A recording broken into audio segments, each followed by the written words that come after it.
The Yankees had their stockings stuffed by the White Sox and Red Sox during their 6-game homestand at Yankee Stadium. Here to help us make sense of it is the Post's Dan Martin. Dan, Gleyber Torres' 6th error of the year on Sunday proved costly as the Yankees lost to the Red Sox in extras. So how important is it for this team to limit small mistakes, especially when they're without Aaron Judge? Well, EmmaKate, that's what Aaron Boone talked about last night after the game.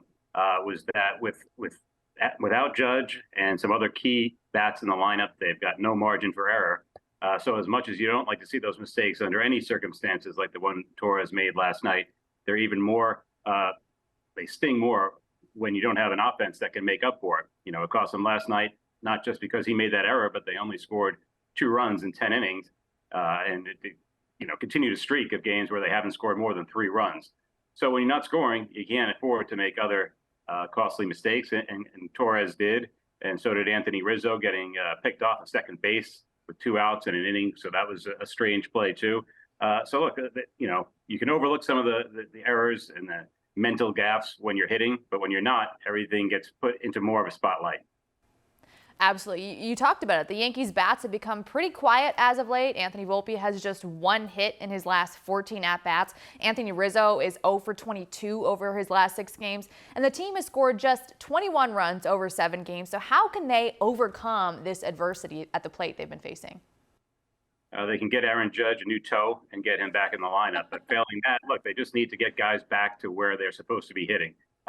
Rizzo's at the top of that list because we know what he's capable of. At any moment he can go on a tear, especially hitting home runs and with the power. Volpe's a bigger question mark because, he hasn't proven it at this level for an extended period of time. He's hitting under 200 now. He didn't start last night, but he struck out in the 10th inning. So I start to be a little bit worried about him. Aaron Boone talked a good game last night about the things that Anthony Volpe is doing right, that, he's hit 9 home runs, and, he's shown some power and played a pretty good shortstop. But when you're missing Judge and, Harrison Bader is still out, they can't afford to have Anthony Volpe hitting 180 or whatever it's down to now. So, they're going to stick with him for at least for the time being. There's no sense that he's going anywhere, but they need him to start hitting. And, guys like Rizzo, and actually up and down the lineup, DJ LeMahieu hasn't hit up to his capabilities. So you're seeing the effects of a kind of a team-wide slump, and they can't rely on Judge to get them out of it. So the Yankees take on a struggling Mets team for the first Subway Series of the season on Tuesday. Both teams have been struggling on offense. So who do you think has the edge here in this upcoming series? It's hard to say. The Yankees, as you talked about, had that rough homestand against the White Sox and the Red Sox, and the Mets were, even worse. On the road, they've lost 8 of 9. Alonso is out, so they're feeling that impact in their lineup. So it's kind of a starless, at least offensive-wise, Subway Series that we've got with no Judge and no Alonso.